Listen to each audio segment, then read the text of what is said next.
Think Positive! Hello po! Gandang araw! Busy tayo nagtutupi ng mga damit. Kasi nga, natambakan na naman po ako. So, naglaba ako kahapon. Ayun, nakasampay. Tapos, meron pa tayong pinapatuyo. Susunod na natin yun. Itutupi. Ito, dati ko pang mga lalaban to eh. Natambak doon sa kwarto.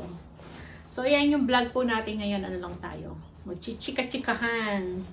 So, habang nagtutupi ako ng damit, magkukwentuhan tayo.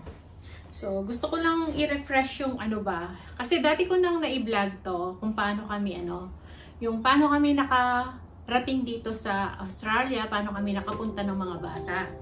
Although, sa mga previous ko kasing sa mga old na videos ko, nasabi ko na yun eh. Siyempre sa mga bago dito, yung mga di nakakaalam, ayan, kwentuhan tayo ulit. So, kwento ko ulit sa inyo. Pero hindi lahat kasi kinuwento ko eh. Yung totoo. So, ito yung talagang totoong reason bakit kami biglang, bakit kami napunta dito sa Australia. Na dapat si Mr. lang talaga dito para mag-work lang siya. So, yun nga. Marami pinagdaanan eh. Marami kami pinagdaanan ni Mr. Bago ko siya pinayagang pumunta dito nung time na nangangailangan sila dito sa company na pinapasukan nila. So, kasi may mga nauna nang pumunta rito, yung mga pare niya, dati niyang kasamahan sa Pampanga, sa URC. So, yun. Bali sa pangatlong pagkakataon, doon ko siya pinayagan. Kasi nung una, hindi ko siya pinayagan nung yun nga, niyaya na siya na pumunta rito kung gusto. Kasi nga, nangangailangan ng tauhan dito sa company nila. Tapos, di ako pumayag. Kasi nga, alam mo yon, parang sa akin, kontento na ako na nakakaraos kami doon. Basta magkakasama lang kami, hindi siya malalayo. Tapos, nung second time naman, nangangailangan uli, ayun, hindi pa rin ako pumayag. Basta, ewan ko ba't ayaw ko pang pumayag doon. Tapos, nung pangatlo, yon, nung pangatlong pagkakataon na, pinayagan ko na si Mister. Kasi, that time, high school na yung panganay ko. Parang nakikita ko na yung magiging future nila kapag magka-college si panganay. Parang lumalaki ang gastos namin, ganun. Tapos tama-tama lang yung sahod ni Mr. dun sa URC ba. So, puro kami loan, puro siya loan noon. Ang dami niyang utang noon. Hindi ko pa nga alam yung ibang mga utang niya noon eh. Tapos, yun nga, nagbabayad pa kami ng bahay. Dahil nga nakuha namin yung bahay noon, sa Pag-ibig eh. So, tapos gumagastos pa sa mga bata, diba? So, yun. Ang balak talaga namin, hindi ko siya papayagan. Okay na kami, nakakaraos kami doon. Kaya lang yun, nakita ko nga yung lumalaki na yung mga bata. So, pinayagan ko siya. After, yun nga, nagdesisyon kami sa pangatlong pagkakataon. Yun, pinayagan ko na siyang umalis. 2012 yun eh. So, yun. Ngayon pala, parang yun na pala yung pinaka-last na mangangailangan yung company nila. So, sila yung pinaka-last na nakuha. Kasama yung mga iba niyang pare na sa URC din nagwo-work. At kasama niyang umalis noon. So, yun nga, dahil pinayagan ko na nga siya, nakapunta siya rito. And then, 2012, nandito na siya.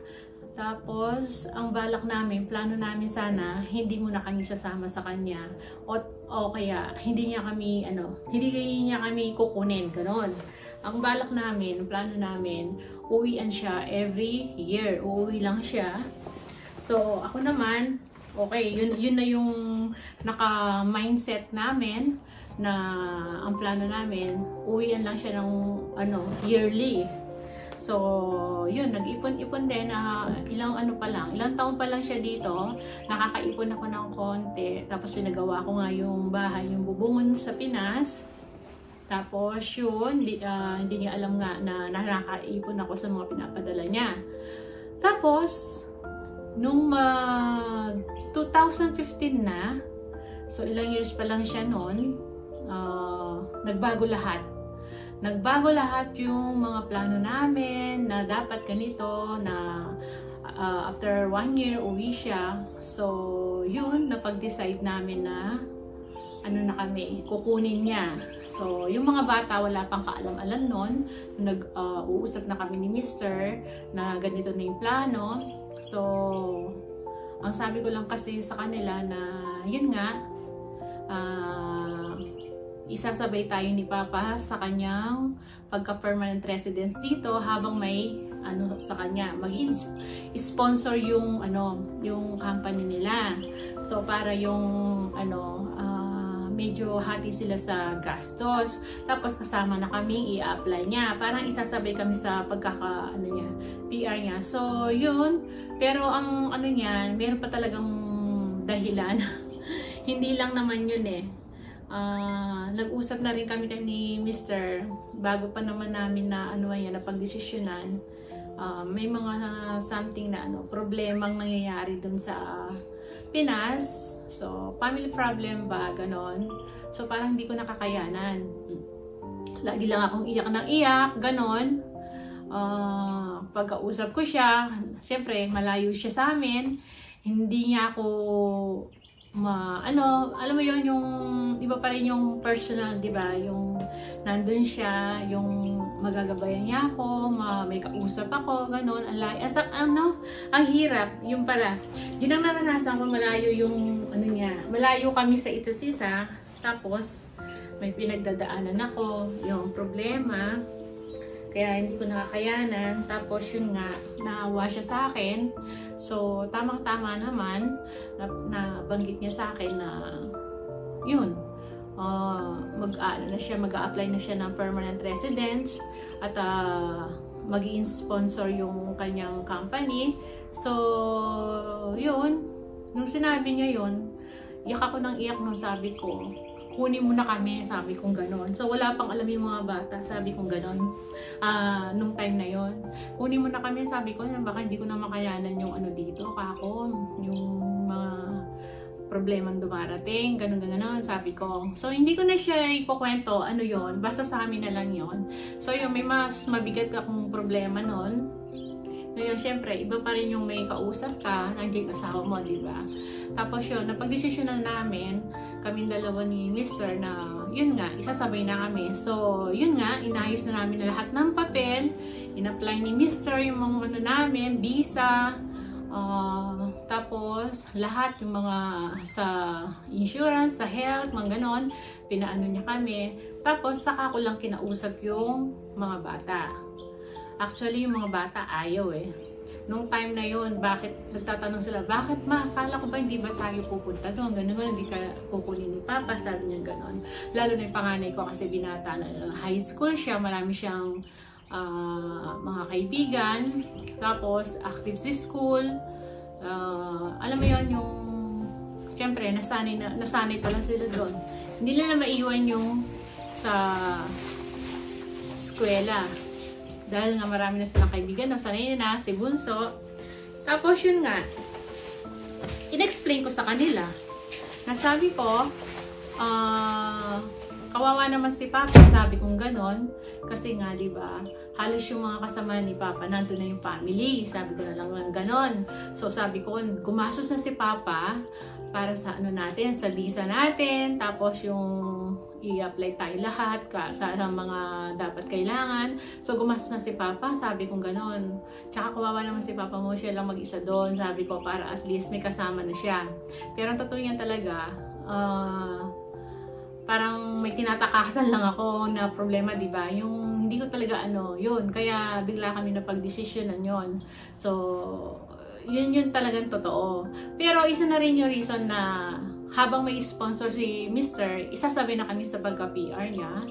Kaya, yun, in-apply niya kami, sinabay na, tsaka kaya gusto na rin niya kami kunin, at tsaka nag-aalala na rin siya sa akin nun. So, yun, tapos napaliwanagan ko naman yung mga bata, kahit na labag sa loob nila, ayaw pa nilang pumunta rito, napapayag naman. Tapos yun, inayos na namin, nagpaano na kami, ano pa yun?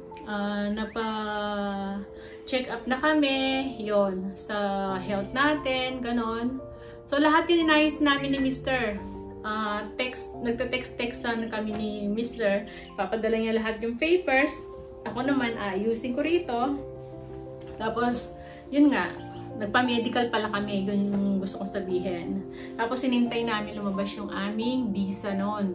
457 pa yata yun. So, yun, sa awa ng Diyos, lumabas siya ng ilang ano lang. Lumabas na kaagad. Na-approve kami. So, yun, 2015, February 6, umalis kami sa Pinas. So, February 7, 2015, andito na kami. So, yun. Kaya ganun kami nakarating dito sa Australia. Nang hindi, wala sa plano talaga. Bigla-bigla na lang. Kasi, ang plano talaga namin ni Mr. Mag-ano lang siya. Uwian na siya ng yearly. Ayan. Interrupt muna tayo. Nag-wait na po ako ng bus. Ayan. May trabaho kasi si Bunso. Hanggang 2:30 siya. Pasok niya 10:30 to 2:30. So, naghintay na siya ng bus daw pa uwi. Okay, ingat ka anak. Ayan. Naghihintay na raw siya. So, pauwi na siya. Tapos na siyang mag-work. Si panganay yan, kung narinig yung pintuan, kararating lang niya. Ayan, mag-aalas 3 na pala. Nasa bus na po ako. Bilis. Okay. Yan, ganun kami. Nagme-message sa akin yung mga sila. Kahit yan, tatawag sa akin, man, dito na kami. Ganun, nandito na ako. Ganun. Kasi feeling ko sa kanila, pag nandun na sila, magme-message sa akin. Para alam ko, nasa work na sila, diba? Hindi ako nag-aalala. So, yun yung, yun yung talagang reason paano kami nakarating dito, yun. Hindi ko alam kung maibigay ko yung yung magandang kasi hindi ako marunong magpaliwanag pag ganito. So, nakwento ko na lang sa inyo para alam ng iba na yung kung paano kami nakarating dito. Biglaan din. Walang kaalam-lam yung mga bata. Buti naman napaliwanagan namin sila at pumayag naman. So, yun. Kaya ngayon, nandito na kami. Ilang years na kami dito? 2015, 8 years. O, diba? 8 years na kami nung February.